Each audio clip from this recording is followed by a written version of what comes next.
Hi, good morning, and welcome back to the Keys History and Discovery Center. I'm Curator Brad Bertelli, and we're going to continue talking about some of the great exhibits we have here on display at the facility. And again, if you have questions, please type them in, and I'll try to get to them as we're live. And if not, I will answer them as I return back to my computer after we finish with this. So today we're going to talk about Rock Harbor and how the Rock Harbor name, which was the original community on Key Largo, it was not called Key Largo, it was called Rock Harbor. And we're going to talk a little bit about how that name changed from Rock Harbor to the city or the town of Key Largo. And that had a lot to do with Humphrey Bogart and the Caribbean Club and that world famous movie Key Largo that is advertised as being home to the Caribbean Club, the Caribbean Club, and we'll talk a little bit about that as well. On the exhibit behind me, you'll see several examples.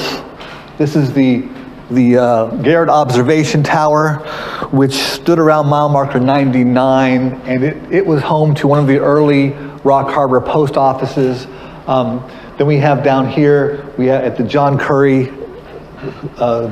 standing in the doorway there. He was the Rock Harbor bus driver for the school district for a long time, and they had a series of stores there about mile marker 100.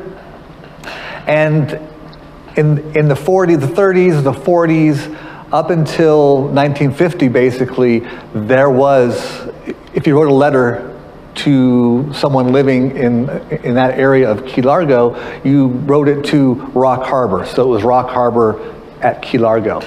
That was the posted postal address. Now, when that began to change, when the movie came out, the very successful movie Key Largo came out, and when we say this is the sign behind me, it says this is it, the birthplace of the Warner Brothers movie Key Largo. That is absolute truth in advertising, because the Caribbean Club at Key Largo was the birthplace of the film Key Largo, but not for the reason that most people think. Now, John Huston, who was the director, there was a play called Key Largo. He loved the title, didn't like the content, so he hired another person to write a screenplay to keep the name Key Largo, but to write a different movie that was more in line to what he envisioned as the movie Key Largo would be. And Huston and Richard Brooks, the screenwriter, did travel to the Caribbean Club. And that's where Richard Brooks wrote the screenplay for the movie Key Largo. So in all actuality, the world famous Caribbean Club is the home of the movie Key Largo. We have a question, yes? Has the Caribbean Club always been the name of that property, or did it have a name before that? When it opened in 1940, it was a Carl Fisher property, and it was called the Caribbean Club. And it was more than it is today. It was a fishing club. In 1945, it was purchased by Don Hanley. Yes, Don Hanley. And he added a 6-room hotel kind of wing there. So it was always the Caribbean Club.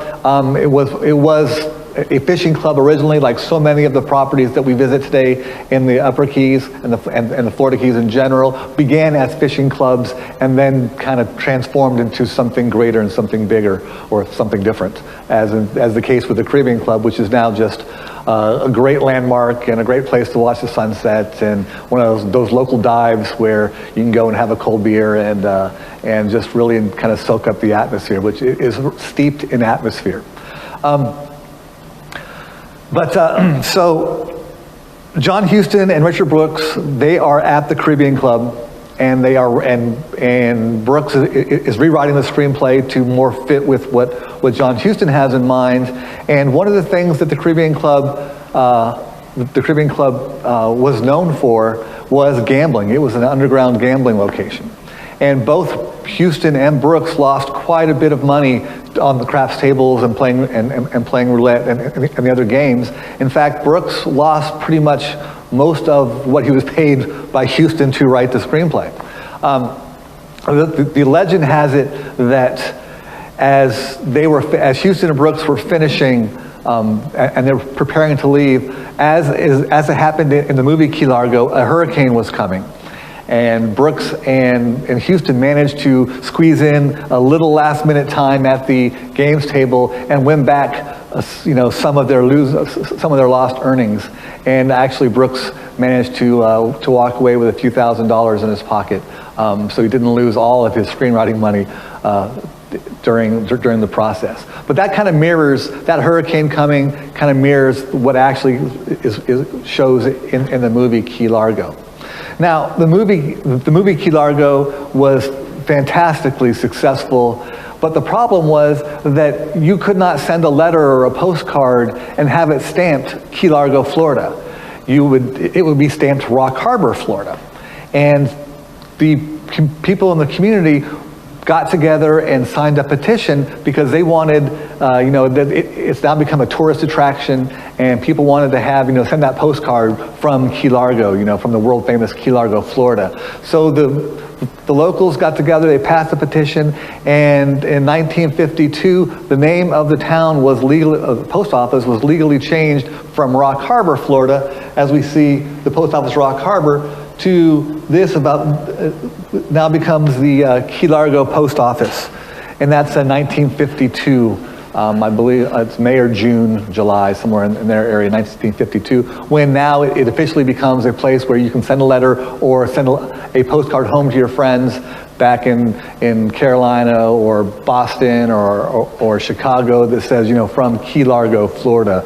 And that's kind of where the town Key Largo comes to mind, or comes to fruition. Rock Harbor is, the name Rock Harbor doesn't have a tremendous history like some of the other place names like Isla Mirada or Tavernier. There's not a great story behind it. What comes to mind is Rock Harbor because of the rocky nature, shallow nature of the area when sailors were coming in. It was, if anybody's tried anyone who's boated in an area or tried to walk, from the shore to the water, there's no soft sand that your feet go across. It's hard limestone, and you have to kind of be careful because it's slippery. And so that has to be, there's no verification, but that has to be kind of where the name Rock Harbor stems from. Now we're going to, 2 weeks from Wednesday, we're going to have a presentation for our community views. I'm putting together a whole presentation on Rock Harbor, which will go into that story and many more, a little more deeply, more depth. And I see Aaron has a question.